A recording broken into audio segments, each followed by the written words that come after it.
Welcome to the Making Hay podcast with Marcia Miller from RFG Advisory. In this podcast, we help veterinarians, from new graduates to seasoned practitioners, navigate the sometimes tricky waters of personal finance. We all know the saying, making hay while the sun shines. As cheesy as it sounds, it represents a lot of what we help people do in their financial lives and businesses.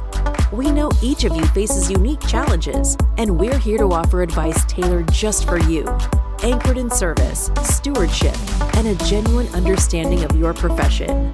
Join Marcia Miller, your guide on this journey. Marcia has spent over 25 years in financial services, and her passion is helping vets like you get a handle on your finances.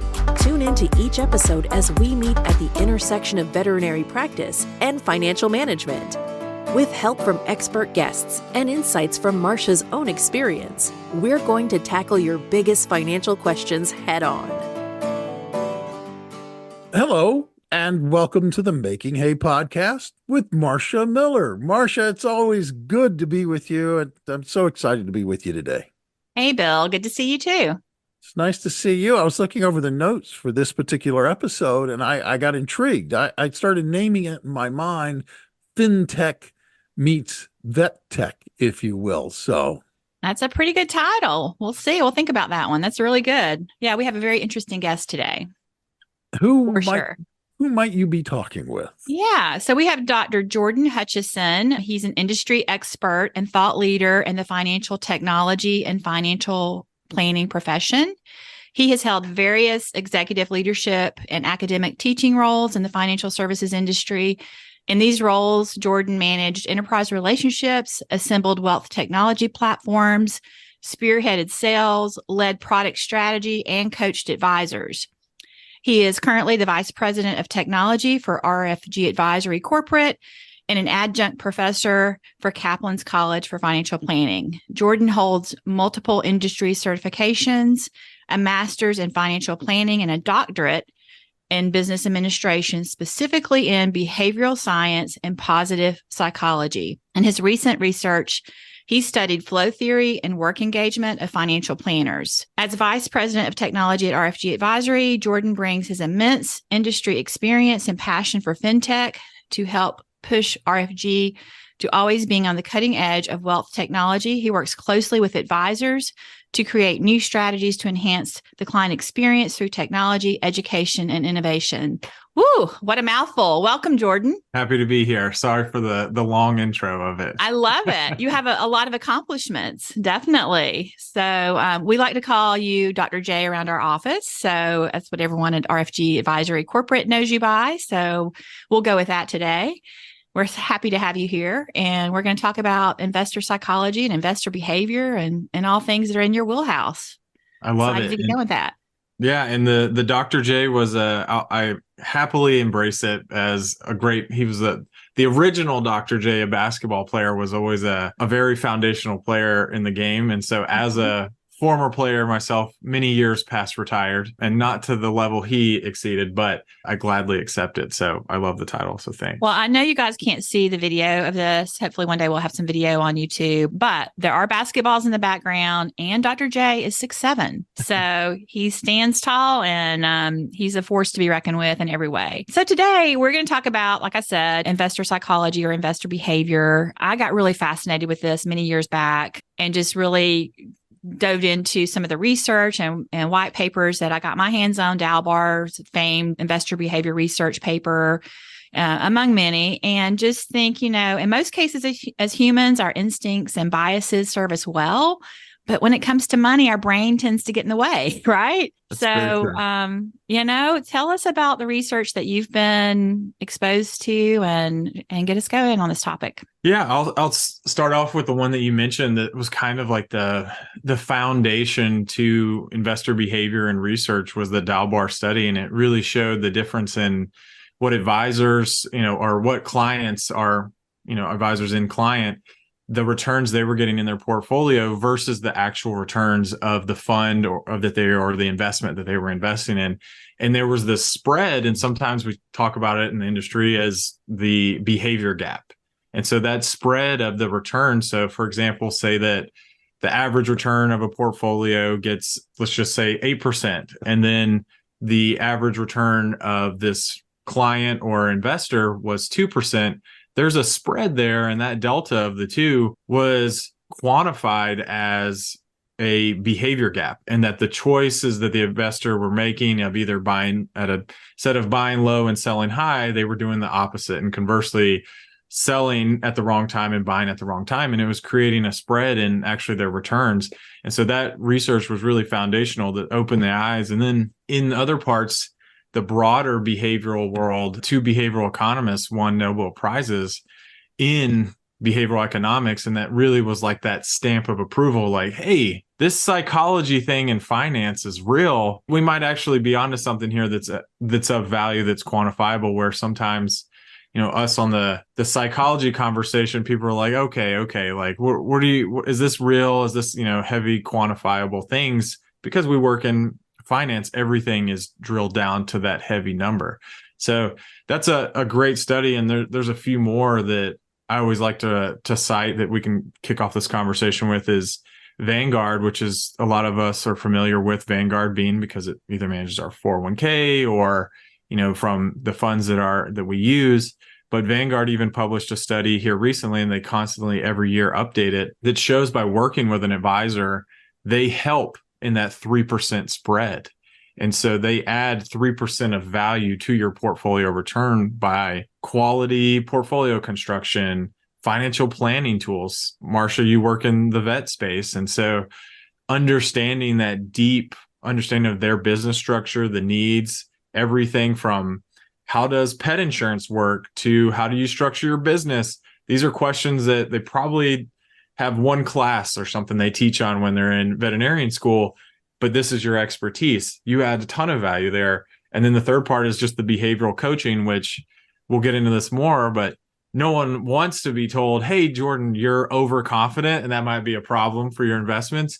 However, you are aware of these tools, you're aware of these insights and biases. So you're able to massage them in or stealth those conversations in to help a client understand. But those are two really big foundational studies that kind of put the stamp of approval in our industry on it. That's good stuff. There's also the Fidelity study, which I was all about this Fidelity study when I first heard about it, because it says that they've analyzed all the portfolios at Fidelity, and they came out to say that the best portfolios were either from people who forgot their logins or from their dead clients. And I was just like, yes, I told you, don't look at your account. So I'm telling my clients always, leave that up to us. And then I found out the whole thing was a myth, but it's still kind of funny. It's so true. And there's been like studies that come out that kind of touch on it, but early in my career, I thought it was a real one too. And obviously when we hear Fidelity, it's such a big name in the industry as where we custody assets, that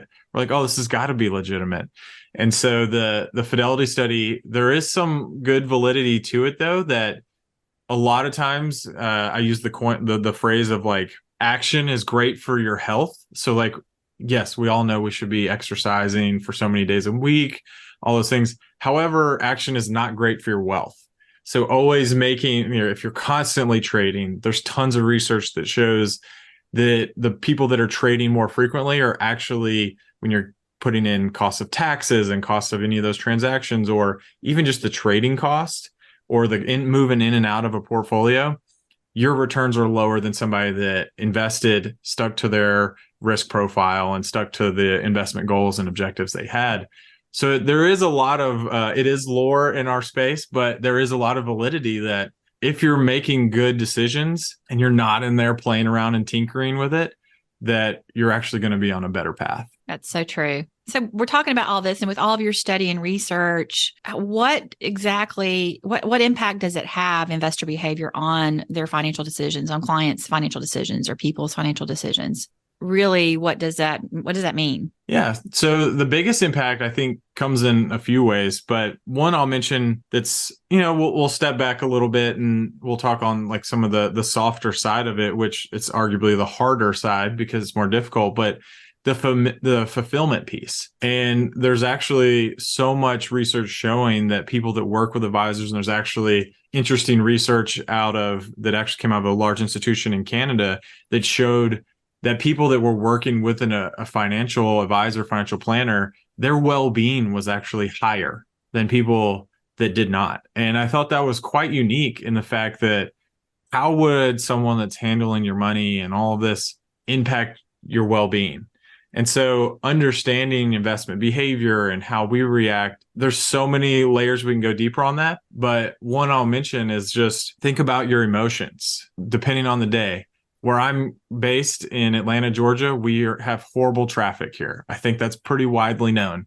Mm-hmm. And so I always use the example that if I was in traffic, and anyone that is, New York City, LA, they probably can say that Atlanta's pretty painful compared to even those two. But if you're going to you're going to come into a meeting with your advisor, or you're even just going to go anywhere after sitting in that fighting, you're trying to merge, your stress level is high, and then you're going to go and make a very important decision, your adrenaline's going to be going, you're high in emotional state. And there's actually, there's research that shows that in times of duress and stress, you lose 13% of your IQ. I mean, I want to have all my IQ when I'm making financial decisions. So I had no idea. 13%. It goes down. So, oh, wow. And that's just one piece of it. But like they call it your affect. So like that feeling you have and that mindset you're at, you're almost in like a fight or flight. You don't want to make decisions at that time. So thinking about what's going on in your life, we all have things happening in life. We're at, a great time in the year right now where it should be such a fun time, but can be one of the most stressful. You don't want to make decisions unless you have a great sounding board. Mm-hmm. And if you don't have that thinking partner, that sounding board of an advisor or planner, it's really hard for you to make sound decisions because we don't know what state we're in. We don't know who's going to help us. Hey, Jordan, maybe this is really what you were wanting to do. Maybe you want the experience of spending time with your family and less of like, hey, you want to buy this beach house or mountain home. So maybe it's just that you love the experience of being with your family or having everyone together. Having someone to talk those things through, there's always an underlying financial conversation there. Mm-hmm. And so I truly think that if we step back, money is one of the most stressful things. We all know that from relationships, money, religion, kids, those are some of the most salient and like most important things to discuss. It's the same with your advisor. Those are huge things that you want to talk through with somebody. So your overall well-being, I think, is just so important when it comes to working and understanding your investment behavior. Yeah, I find that so true. I know for a fact that I spend more time talking with my clients and being a financial coach than I talk about portfolio construction. We're talking about all of those things and being, like you said, a thinking partner, right. To help them think through even like, legacy planning and, given, what is important about this money and helping them think through how they want to continue out their planning. So great points there. Well, let's jump to behavioral finance biases and how they can, definitely they can influence our judgment about how we spend money and how we invest. But what exactly is behavioral biases? No, and that's a good one. And that's the I hinted towards a couple of them in the last few statements. The behavioral bias, it's true that we have this huge amount every year. I feel like an academic finds another like layer to a behavioral bias. And a lot of times I always try to look at them in more of a positive light. When we hear bias, we think purely negative. And so I always, when we're talking about clients and like advisors, I always try to think that sometimes these aren't always bad. If you think about with the niche that you work in, if a veterinarian is going to start their own practice, that takes a large amount of confidence and risk. And so if they do have a layer of overconfidence, then that's pretty good because it's hard to start a business. It's hard to be an entrepreneur, even though they're a medical, doctor, that it's completely different. They're starting their own practice and they've got to find new business. And I mean, so there's a whole layer to it that I think that changing the framing that it's always negative, but behavioral biases, they're heuristics or these tendencies where we might go against the best decision because of our emotional or cognitive bias that we have. And to name like a couple that if it's safe to say, your favorite biases. The one that I mentioned earlier about action is great for our health, but bad for our wealth is there's a behavioral bias called action bias. And it's truly in those times that we're at high stress or there's a high amount of emotion, we feel like we need to do something. And even in times when we have a high amount of anxiety, the advice is to like go for a walk or go work out, like, because that'll help get that anxiety out. Well, when it comes to investing, you don't want to do that, because if the market is, going up or going down or it's volatile or whatever, this is the moment you call your financial advisors. They call you, Marcia. They don't need to be in there trading because it could be bad.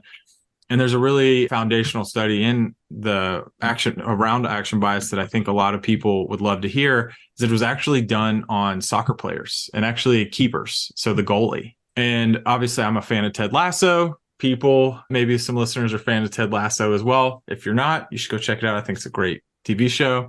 It's definitely a good feel-good one. But the keeper, they studied penalty kicks. So whenever there's a penalty in the box, there's a penalty. They have one-on-one, basically a kick from that goal or from that spot to the keeper. It's just them. And so they studied, should you jump one way or should you stand still or should you jump the other way? And actually the research showed that you should just stand still. The likelihood of you stopping that kick, you should just stand still. That's the best decision and best percentage likelihood of you stopping that kick. However, any soccer, or if we should say like football fans, they know that they always dive one way. Like they'll dive one direction. And so it's crazy because you have the crowd yelling at you, the stress, and the same goes with investments and portfolios, financial planning in the realm we work in, because there's a lot of times, and I'll use an example from a female business owner I used to work with early in my career. She used to say, Jordan, I just need to keep my hands in the boat. Like I'm always wanting to like steer, put my oar in the water and steer this, where I just need to keep my hands to myself, let it take me where I need to go. And so that's one of the biases I think that's just so impactful in our space. Wow, that was interesting. I need to do that too. It reminds me, this may not relate to everyone, but in the South, we have a lot of deer everywhere this time of year. They're moving. And so like at night, you're going to see deer on the side of the road, right?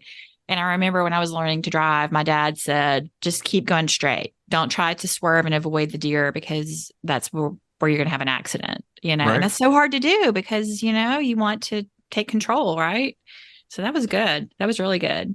And control is one of those things too, like thinking of, it's such almost like a cliche saying, but like having the comfortable feeling with like the uncertainty, like being comfortable with the uncertainty of the markets and how, yes, past performance does give us like guidance on things moving forward, but that uncertainty of we all want to be in control. And it's really hard to not act when we need to do some of those things. And so that's why the relationship with an advisor is so foundational and just paramount, because you've got to trust them that they've got you. That's what they do. That's why you're here, Marcia. Like you're here to help. And that's what you do all day, is to monitor those things and work with experts in that space so that they can go do what they're great at and more fulfilling for them. Exactly. We want our veterinarians to focus on taking care of animals and running their practice or going to their job and what they're passionate about, not worrying about everything financial. So, well, can you speak on just one other bias quickly, and we'll kind of move on from that? And I mean, what's another one of your favorites,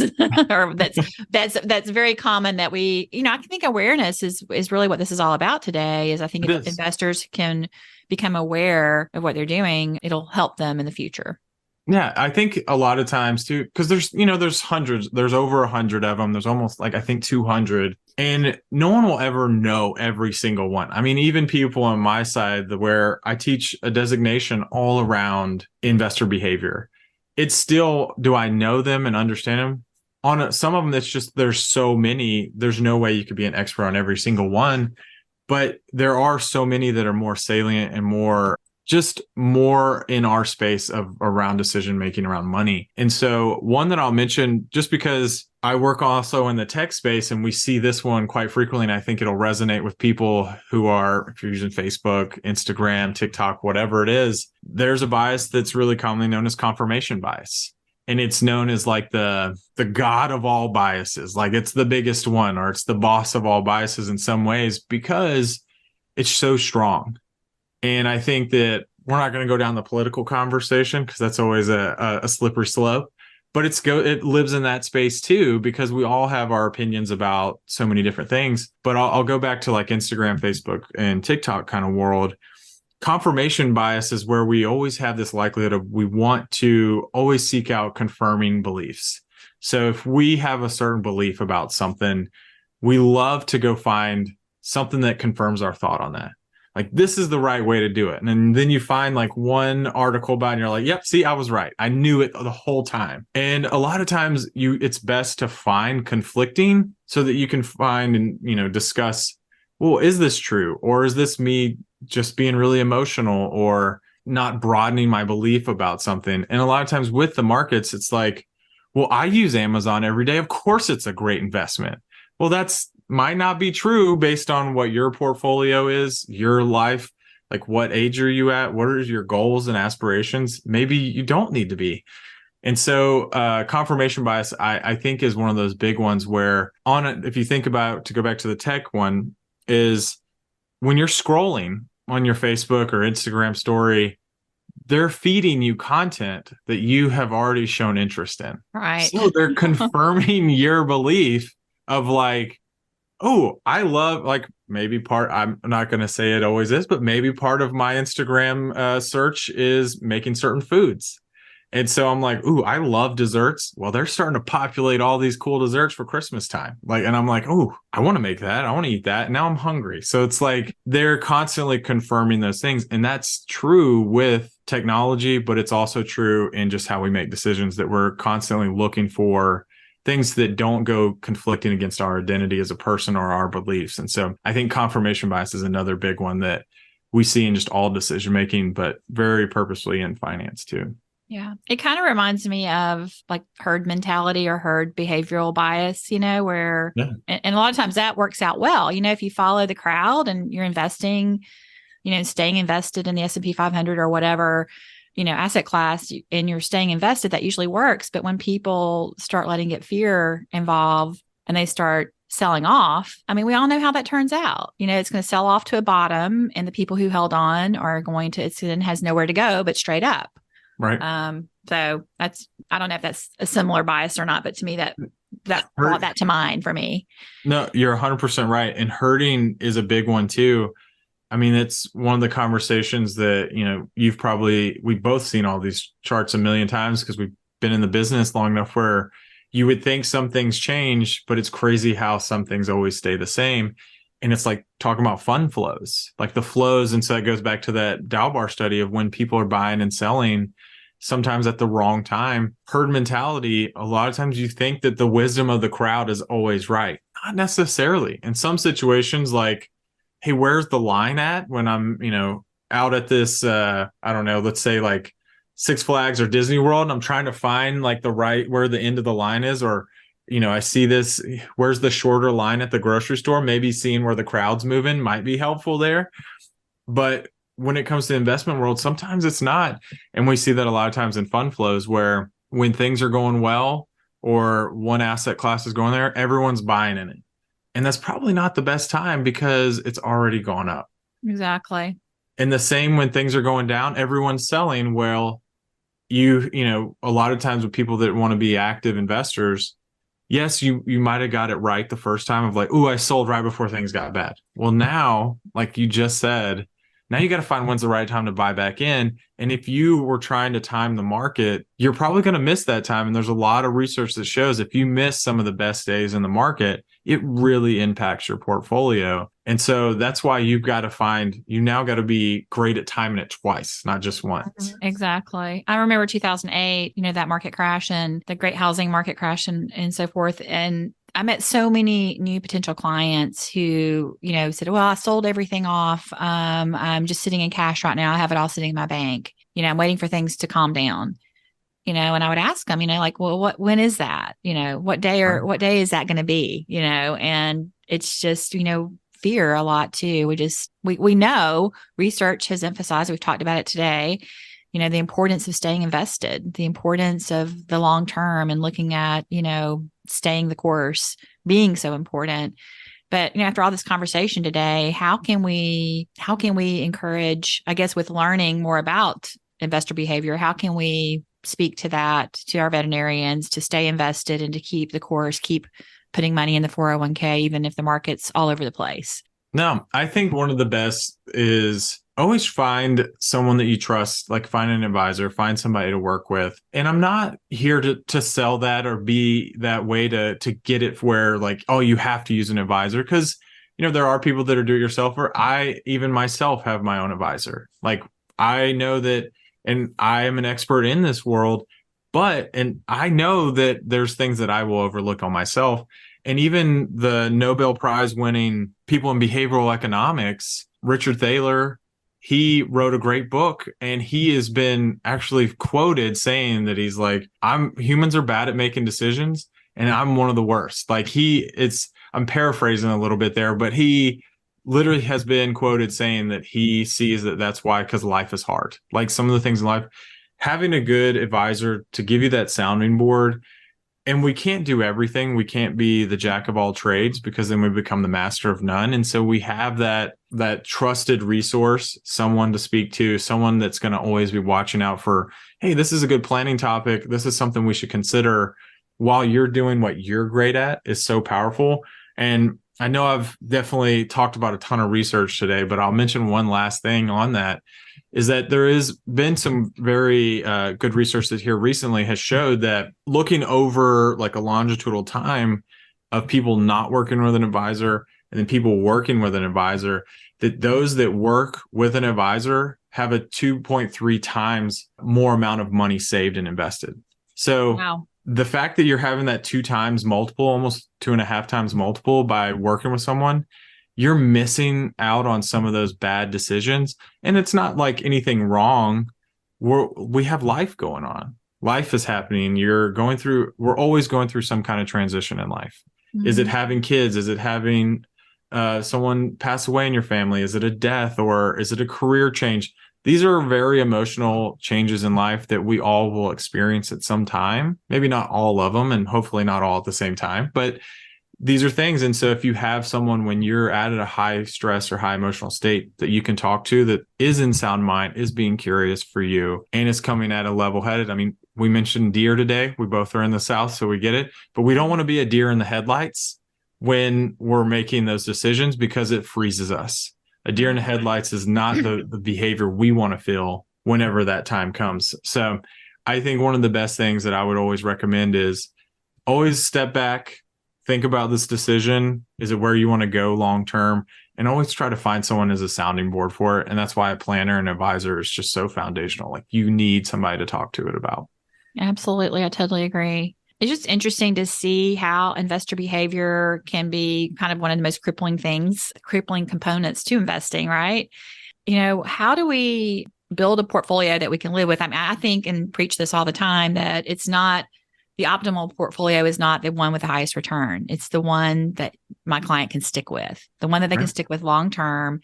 So as we talk about all of these behavioral science things, could we wrap up maybe with just kind of summarize what we've talked about today and give, again, your key points that our veterinarians who are listening might take home and say, yep, these are the things I'm going to start focusing on, and just kind of give us a simple little run through. Yeah. So one I'll mention is that working with somebody is so foundational. Having that person that's the sounding board is so important for you. Having these behavioral biases, don't feel like you need to understand every single one, or actually go and get another for your vets, go get another doctorate in behavioral science, because if your passion is doing this, find someone that's going to consider these things.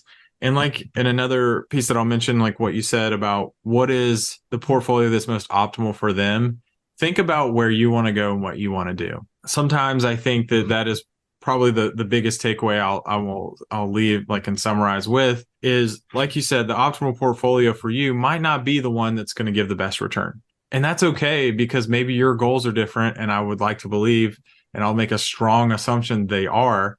And it's like the phrase that everyone's like, oh, I love to travel. Well, do you? Or is that the world influencing you because that's what you just see somebody that does love to travel? Maybe you don't. That's okay. And figuring out the portfolio that matches the life that you want the veterinarian practice that you want, do you want to have it owned by a larger institution?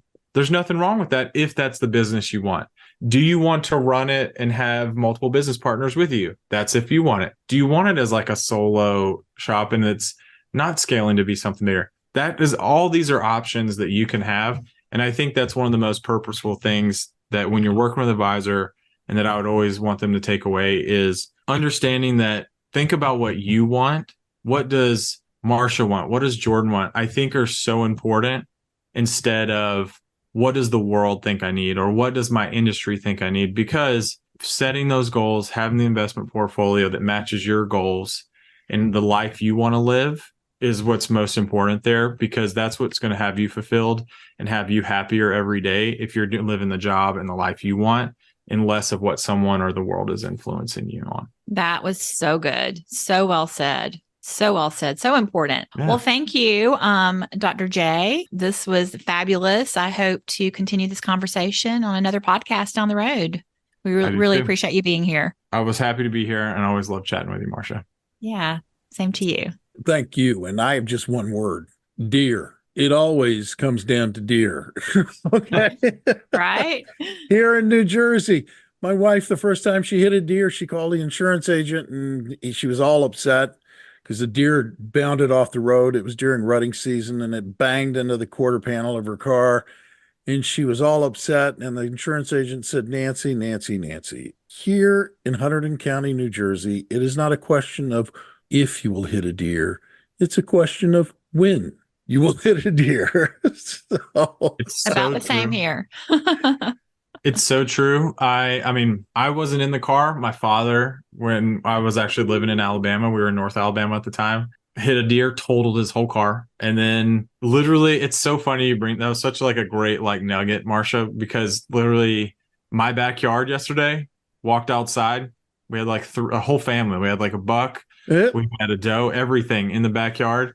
And I live right north of like downtown. So I'm not rural, but I'm a suburb of Atlanta. If you're passing the highway, I mean, it's sad to say it, but like you're going to like in Georgia, you will see one on the side of the road. Absolutely. Absolutely. And I forgot to mention, thank you for saying that, Jordan, because I forgot to mention that you were at Vet South with me in Alpharetta, which is your neck of the woods. So for any veterinarians listening, if you saw us there at Vet South, you may have met Jordan already. So we hope to grab you next year too when we're there. Yeah, that was great. That was great, Dr. J, if I can presume to call you that. You can call me whatever, Jordan. It's funny because I don't know. I live not too far from Philadelphia, so I've got to be really careful with that moniker. Okay, so it's true. I'm married to a New Yorker, so I had to inherit all New York teams. Oh, so, I'm so sorry. From a Jersey guy, I had a feeling that was coming. I am so sorry. But thank you very much, Jordan. I appreciate your contribution to today's podcast. Very interesting. Marcia, you're always interesting to listen to. And I'm sure there's some people out there who want to reach out and get in touch with you, perhaps have a conversation, carry this on a little bit further. How could they do that if they want to? Yeah, absolutely. Our office phone number is 205-795-2013. And an easy way to find me on my website is meetwithmarcia.com. And remember, Marcia is with an A, M-A-R-C-I-A. So C-I-A at the end. So meetwithmarcia.com. All right. Thank you very much. For those of you who are listening who are not subscribers yet, my question to you is why not? Just hit the subscribe button. It's really easy to do. That way you don't ever have to remember when and where you heard an episode of this podcast, because it will be delivered to you and you won't miss another one of these fantastic conversations. If you like it, we'd humbly ask that maybe you rate it, support it, share it with folks, help get the word out about the podcast. On behalf of Marcia, I'm Bill Tucker, reminding you to go out and live your best life and do it today. Thank you.